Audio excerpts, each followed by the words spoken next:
everyone. I am back. I'm back. And first, I'm going to apologize because I did not really think all the way through. Like, I was so focused on other things before my trip. And I knew I needed to record an episode while to launch, like while I was in Italy. But I forgot that I also was going to be traveling on the following Friday and needed to have one ready for that. And when I realized that, it was already too late. My car got hit right before I left on my trip. I was not in the car when this happened. And like, as far as accidents go, this was probably the best case scenario because my car got hit. It was parked on the street. I wasn't in it. The person who hit me wasn't hurt. He like owned up to it. He was, just took full responsibility. He was like, I was on my phone. I can't even lie. Like, I'm so sorry. Insurance is covering it. So as far as collisions go, that was probably the best one, but I was so busy. That happened like 2 days before I left. So I was so busy dealing with that and then like getting all of that done and then also getting ready and packing and just making sure everything was in order. It was a lot. Um, but obviously I'm back home and I don't even know where to start with this because okay, I'm there's so much, there's so much I have to share. And even like thinking about everything that happened, I'm giddy because if I could summarize what this trip felt like, it was a gift. It was such a gift from the universe, from the higher power, from the higher powers, whatever you want to call it. And there were so many things that happened that it was like the universe just showed up for me. It was giving me so much. Every little minute detail about the way that the whole thing went down was better than I could have written it, was better than I could have planned it. So I have to kind of give a little bit of backstory to this. And I said this in an email that I sent out last week, but back in like, I think it was in high school or college, and this is so cliche, but I saw Eat, Pray, Love, and that kind of ignited this desire to want to go to Italy. And I'd always wanted to travel abroad, like even prior to that. I remember being really, really young and wanting to I said I wanted to be a missionary for a long time because like that was what my cult believed in. That was the only way you could travel internationally was being a missionary. So I said that I wanted to be a missionary so that I could like see the world and help people. And I'm kind of still on that path, but not in the religious cult sense, very much in a um divine ordinance sense. Anyway, I saw this movie and it put Italy in the spotlight for me. And something about it felt like that was going to be my this is it moment. That was going to be my I made it moment. And of course, in the following years after, I got married super young. I had children super young, while all of the friends that I have now were spending their 20s traveling to Europe and making all of these incredible memories and meeting all of these people. I was raising babies. I was preparing lunches and I was wiping faces and I was potty training and I was doing all of this stuff. I was confined to the early years of motherhood, and that is not something that I would ever complain about because I'm so glad. I'm so relieved that I could be there. I could be with my girls for the first most important years of their lives. And I recognize that that is such a privilege that I got to have. And so while I wouldn't have traded it for anything, it put my desires and my draws, like the things that I felt like I needed to do, it put those on the back burner, understandably so. And it wasn't until the past really like 2 to 3 years, but I'd say even closer to 2 years that I felt like I could kind of start to get a little bit closer to those dreams that I'd had. I kind of dusted them off and pulled them off of the shelf and looked at them again and said, Is it the time? Is this now? Is this something I can do now? And getting to this point was something I'd always wanted to do by myself. I specifically wanted to go to Italy alone. And when I was talking about going and traveling solo for my birthday 2 years ago with a friend of mine, she was like, "No, no, no, definitely go with," my boyfriend at the time. She was like, "Definitely go with him. It's such a romantic country. For sure go to Italy with him." And I was like, "Okay." And then we were making plans to go, and then it didn't end up happening. And it seemed like year after year after year, it was like, "Oh, maybe next year, maybe next year." And when I was making my lock screen for the year, which is kind of like a pseudo vision board, I put all of these beautiful paintings and, drinking wine over the Italian coastline. Like I put those things on that board. And I told myself this was the year I was going to do it. I put it on my rebrand. I I set everything up to where I could go.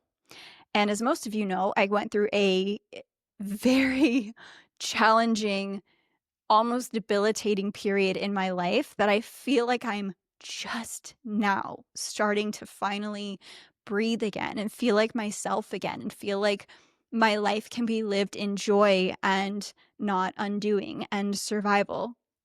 And so earlier this year, I decided I was just going to do it. I was going to do it. And the circumstances were not perfect. In fact, far from it. Everything and the way that it was not aligning and not falling into place for me leading up to this should have stopped me from going. But I decided I wasn't going to wait. I didn't want to wait for my dreams to come to fruition. I wanted to meet them. I wanted to finally be able to step into it in an imperfect circumstance, at an imperfect time, under imperfect conditions. I wanted to be able to step forward and meet what I wanted and greet it in the right way. I wanted to meet my manifestations. So I did. I booked the trip. I booked places to stay. And I felt crazy the whole time I was doing it. I actually had such insane anxiety, like, especially with everything that's going on politically. And I didn't feel like it was a good idea to leave the country at such an unstable time, especially as an American. I didn't know what was going to happen. And after I booked my flight and in the, like a month before my trip was supposed to happen, I was having a hard time sleeping because I had so much anxiety over, "Oh my god, what if I get stuck there? What if I can't get back? What if something happens? What if," and then I'm separated from the girls, and then what if something happens to me while I'm there? And consciously, I knew it was just these old survival patterns that were trying to come up and keep me protected, because there was almost a fear of arriving at something that I'd had a desire for so long. And this is pretty common for a lot of us. It's so much easier to keep our dreams as a future destination rather than a current reality. It's safer, especially when you come from an environment or from a home wherein you almost used daydreaming and wanting for a more beautiful future and and thinking of what your life was going to be like one day as a coping mechanism, as a way to disassociate and escape from the hard present reality that you were facing. A lot of us did that. I did that all the time. It was why I wanted to get married so much when I was little, because I envisioned marriage as the one person who was going to come in and save me and love me unconditionally and take me away from my abusive home. And so we do this, we put these destinations on this pedestal of, when I get here, when this happens, I will have made it. And it's almost like a signal of something that we work towards. And there's a fear associated with, and this is all subconscious, but there's a fear that's associated with when you actually get to be there. Of course, that's what you want, but it's safer to keep it as a future destination. And I noticed that that was what I was doing. I noticed that this had been my dream trip. It had been the thing that I'd wanted to do for the longest amount of time, and it didn't look the way that I thought it was going to. It was looking very different. I thought that it was going to happen in a time where I'd felt like I made it, not like I was in the process of creating and becoming everything that I know I'm supposed to be, but I thought it was going to be something that I almost looked at as a stamp on my life story and said, when I get here, I will have made it. So there were a lot of survival patterns and a lot of fear-based programming that was coming up, even for me, even for someone who knows how to do this work, who coaches people through doing this work. I was still having that experience. And that's a part of what this work is about. It's not about never having fear or anxiety come up again. It's about noticing when it's a survival pattern and helping your body to move through it. And so that's what I did. Instead of imagining all of the worst case scenarios, I kind of just played with them and said, okay, look, anything that happens, we'll be able to figure it out. We've gotten through every single hard thing that's ever happened that's been 10 times harder than any of the scenarios you're imagining. So we'll be fine. We'll figure it out. And as the time started to get closer, I was almost disassociating from the excitement of it. And it wasn't until I was on the plane from New York to Rome that I started to really feel the immense gratitude and the immense excitement and the vast adventure that I knew I was about to have. It started to really hit me. And I started to have a lot of gratitude for myself for making it happen, not forcing it to happen, but getting out of my own way and just taking the steps to get there. And my first little gift was I wanted to beat the jet lag. I was very strategic about this. And so I said, all right, I'm setting myself up to be able to sleep on the plane on the way over there, because when I land, it'll be morning in Italy and I'll be able to go out throughout the whole day. If I sleep on the plane, sleep that full 8 hours, whatever it is, and then I will just make myself stay up until the evening and I'll beat the jet lag. And I sat down. I booked the whole thing through points, so I was in economy. And I sat down and this man sat next to me. And about 5 minutes into getting situated, it was probably 20 minutes before takeoff, he goes, "Hey, my son's back there, so I'm going to go back and sit with him. So you've got the whole row to yourself." So I set myself up. I had my blankets, my pillows, my sweats, everything, my neck pillow, all of it set up, and I was able to actually lay down and sleep on the flight. And it was such a little, like, that plane was full, and it was such a little gift. It was such a little present that I feel like I got. And I was like, okay, all right, this is off to a great start. It was so fortuitous for that to happen. And so I slept on the way there, flight was easy breezy. I land, and every interaction that I had with my taxi driver, with the person who gave me a coffee, with just every little detail, I was so excited and like almost in tears the whole time. And I get to my Airbnb, and it is in, mind you, I'd never been to anywhere in Italy before.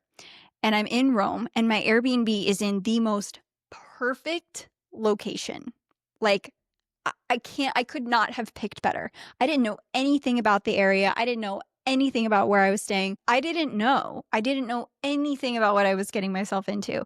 And I get to my Airbnb, and it is the cutest, most beautiful place right in the middle of Rome, in the best location possible.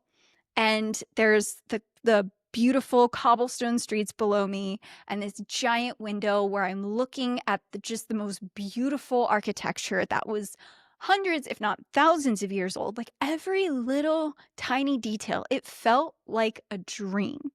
It felt like one of those dreams that you were in where you are so elated and everything is so perfect and so beautiful that you realize you're in a dream because nothing could be that perfect in real life. That is how the first even just hour of this trip felt. Every little detail felt like a gift from the universe. And then my first night there, I'm just walking around, exploring the city, having the most beautiful time. And the universe brings this person to me that we end up having. eh, God, okay, I just have to tell the full story. I was trying to keep some details private, but I have to express the magnitude of what happened. So I'm out having a glass of wine after dinner and I meet someone and we're talking, you know, things are clicking, we're hitting it off. And then he's like, I tell him it's my birthday. He asks why I'm there. And I go so far as to make up a fake person that I was traveling with. I say I'm traveling with a girlfriend because I'm trying to be smart. When I'm solo traveling, I usually say that I'm traveling with someone. And so I'm like making up this friend. And I'm like, oh, she's back at the Airbnb. She was really jet lagged. Um, and he's like, well, why are you here? And I tell him it's my birthday. And I'm like, yeah, it's my birthday actually at midnight. And it was like 10 p.m. at this point.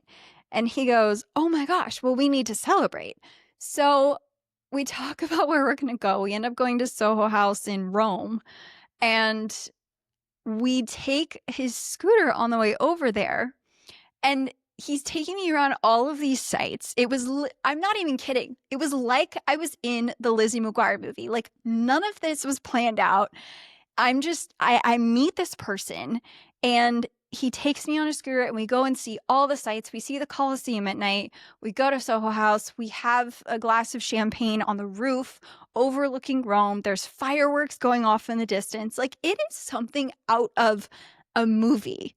And it was my real life. And I could not, there was nothing to top it. And it was such a beautiful experience. And the whole thing felt like a gift.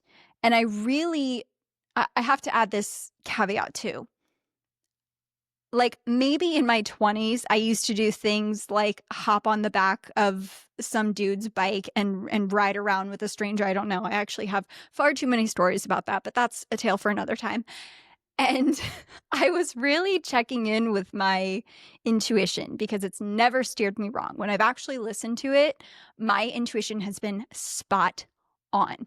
So in a situation where I did question it. I was like, should I go? Technically, this is unsafe. I just met this person, but my gut felt very safe. I didn't feel excited. I didn't have butterflies. I didn't have any of those usual signals of excitement. I felt very at peace. I felt just very happy. It felt like a calm a calm ease and it felt like an appreciation of what truly seemed like a gift. The way that everything happened was so undeniably divinely orchestrated. And, I get back to my Airbnb, like totally fine. Everything was great. He was very respectful. Just everything was perfect. And then the next day is my birthday. And to give a little bit of backstory, back in, I think it was October, I went to Chicago to see one of my longest close friends. And we're having brunch on this rooftop. And I love her so much because she calls me out when I need to be called out. And we're having brunch on this rooftop and we're chatting. And I don't even remember how we got on the subject, but she's like, well, what's your bucket list? And I start listing the accomplishments that I'm going to achieve, right? Oh, I'm going to do this and I'm going to do that. And I'm listing things that are accolades, that are things that I have to work towards, things that I achieve. And she stops me and she's like, no, what is your bucket list? What are you going to do that's just for you to experience? That's just for you to have fun. And it really checked me because I have lived so much of my life in survival and in achievement and in performing and in being a high functioning person that I didn't recognize how little space that I'd made for joy, for just experiencing something that brings me happiness that doesn't have to do with any kind of achievement. And so I make a list right away. I think like I got on the plane a couple hours later and I started making a list and I texted her and I told her. And the first thing on that list was to take a cooking class in Italy. So on my 33rd birthday, I walked to a nearby restaurant where I took a cooking class on how to make tiramisu and multiple types of pasta from a fun, eccentric Italian woman named Carlotta. And the whole experience, first off, was incredible. I don't know how I found such a perfect place. Like, I didn't know anyone. I was there totally by myself in a class with probably 30 people who were couples and families and best friends. I was the only solo person, but everyone just completely welcomed me in. And it felt kind of like being back in like summer camp because she's going around asking what all of us are in Italy for. And I go, my birthday. And she goes, oh, when's your birthday? I was like, today. And everyone clapped and sang happy birthday. And it was really cute. And everyone just surrounded me with love. And I ended up having incredible conversations with people from all over the world, from all different walks of life, who were all living their own stories and having their own experiences. And then we all got to eat a lunch together with the pasta that we'd made and the tiramisu that we'd made. And we toasted wine and we did limoncello shots. And it was just so perfect. It was so fun. And then I'm walking around little tipsy from lunch, full on pasta. And I stumble into this church. This is the thing too. The whole time I was there, I didn't have a single agenda as to what I was going to do. Other than the cooking class, that was the only thing that I'd had that was booked. But everything else, how do I even say this? Saint Ignacio of Loyola Church, it has the mirror that you can take a selfie in, and like the ceiling is covered in one of the most breathtaking demonstrations of art that I'd ever seen in my life. I walked into this church. I had no idea what it was. I walk in and I see all these people. And the second that I walked in and it was so quiet because it's a church. So people are not talking. Everyone's very hushed. Everyone's very somber. And there's a quiet reverence for the beauty of this place. And I walk in and I look up and I see the paintings on the ceiling and I see the architecture and the sculptures and the structures. And it literally made me start weeping, standing in this church completely by myself in a polka dot dress. I am crying at the beauty of this place. And I sit and of course I took photos and videos, but I go to the front and I sit in one of the pews and I just sit in the marvel and the beauty of the art. What got me about it was the amount of intentionality that was clearly put into this. It was the attention to detail. It was the fact that somebody had so much creativity and beauty inside of them, and that they had to share it with the world for generations to come.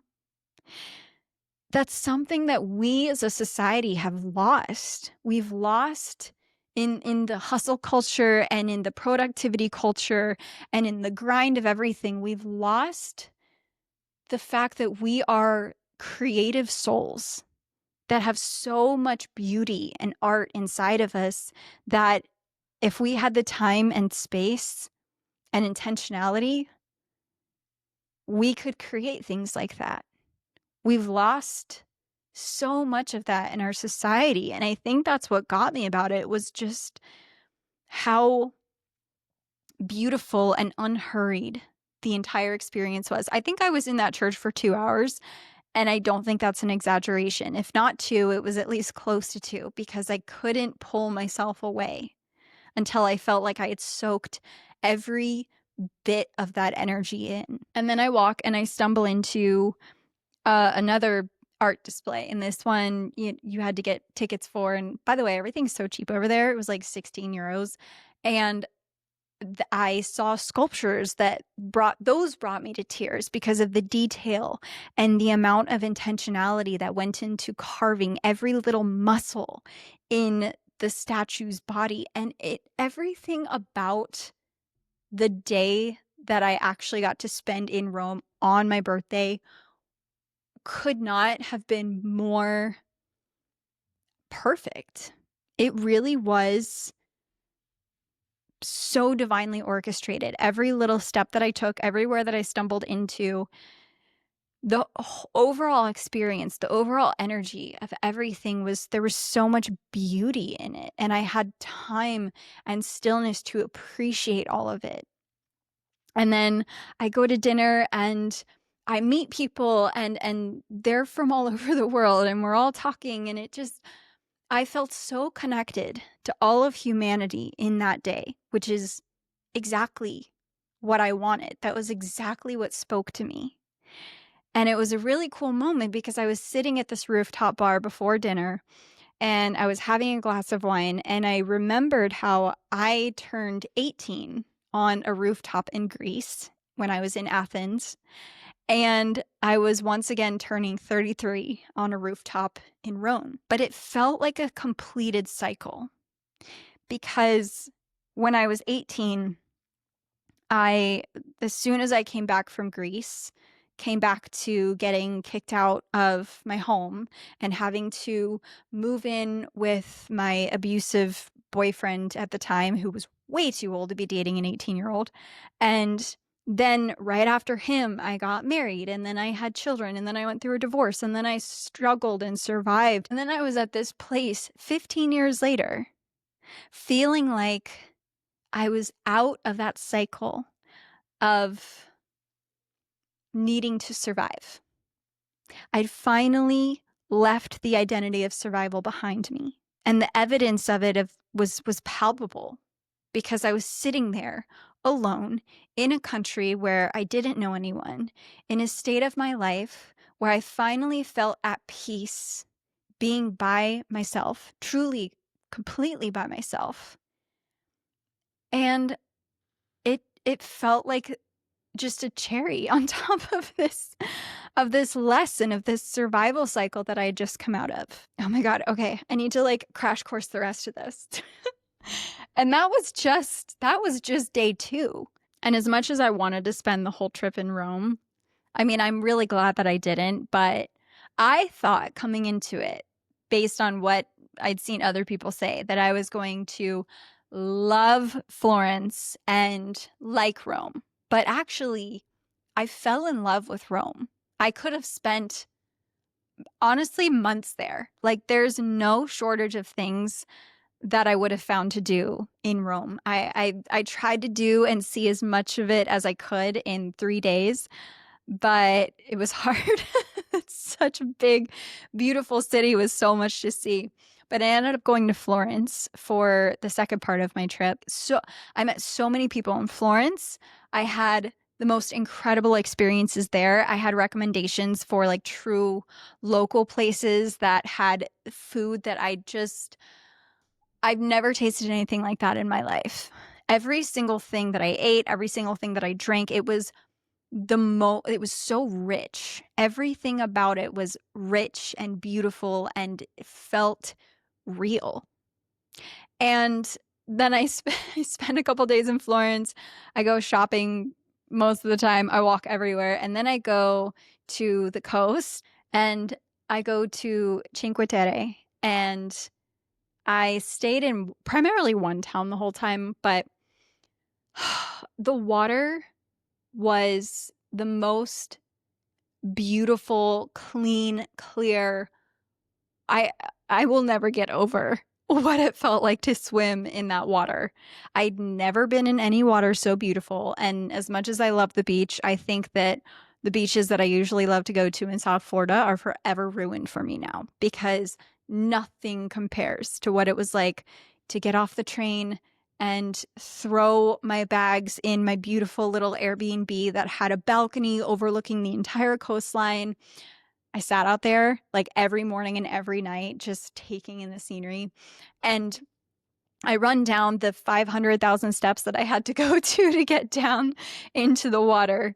And it was beautiful and refreshing and just there's nothing that describes it. There's not a word in the English language that I could say that could describe how perfect this water and swimming in it was. And it sounds so silly and small. Like, okay, Sarah, chill the fuck out. It's just water. It's just the ocean.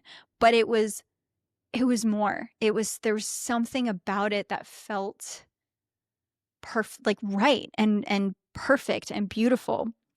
And then I I go to dinner and I ended up getting in. Like, when I say this whole trip felt like the universe just kept delivering gift after gift after gift after gift, it was everywhere from all of the random places that I picked to stay were perfect and better than the photos. Walking by this restaurant and I see it's like a Michelin star restaurant and it's known as one of the best places in this town. And I walk in and I'm like, "Hey, do you just have a spot for one?" He goes, "We're fully booked, but we can get you in right at 7 if you're just one." They just had a cancellation. And I was like, "Okay." So I got to eat at this Michelin star restaurant and I got to have local wine with one of the, I swear, nothing compares to the pasta I had at that place. I wanted to drink the sauce. I have no idea how they made it so good. I've tried to recreate it since and failed miserably, but it was insanely delicious. The local wine was probably the best I've ever had. And I'm used to drinking Italian reds. It's basically all I drink here. Costco has them really cheap, by the way. And it was like the whole experience was just perfect. It could not have gone better. And then I meet this couple who happens to be from where I was born in Virginia, oddly enough, because I'm swimming next to them in this water. And they're like, "Oh, you should do the boat tour." So I do the boat tour the next day. And then I meet these two incredible friends that live in San Francisco. And we all went and got a drink after dinner the next night. And I got to eat my last meal in this beautiful coastal scenic view. I got to eat it sitting outside overlooking the coastline on this deck, watching the sun go down with fish that had just been caught that day. It was beyond perfect. It was so picturesque. The whole experience, every single place I visited, every single experience that I had, every meal that I ate, everyone I met, everything I did, it felt like I was in a movie. It felt like I was in my own version of a Julia Roberts movie, having this experience, meeting these people. And it showed me that when I show up, when I take the step, when I make the leap, when I move forward in not just the things I want to accomplish, but the things that really light me up, the things that give me life, the things that make me feel so alive and make me appreciate the beauty and the richness of the world that we live in and the people we're connected to. When I actually move into that space and stop living in the mundane of the day to day and getting all caught up in the driving the kids to this camp and calling insurance for this. And when I just allowed myself to experience real joy and I allowed myself to hold a dream that I'd had, not in a future that I was going to arrive at, but in a present reality that I got to experience, the universe met me. It gave me everything that could make that experience even more beautiful, even more rich, even more fulfilling. Every little detail about that entire experience was so divinely ordained because outside of booking the trip, like outside of actually booking the flight, finding places to stay and walking around, I didn't do any of that.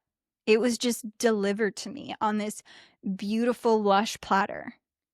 And it so affirmed. I desperately needed that, to be honest. It so affirmed me that when I make the move, when I step into this higher path, when I stop waiting for it to open up and I instead say, I'm doing this, I'm embracing it, I'm going after it now, that's when the universe will meet me and make it sweeter than I could have ever humanly made it to be.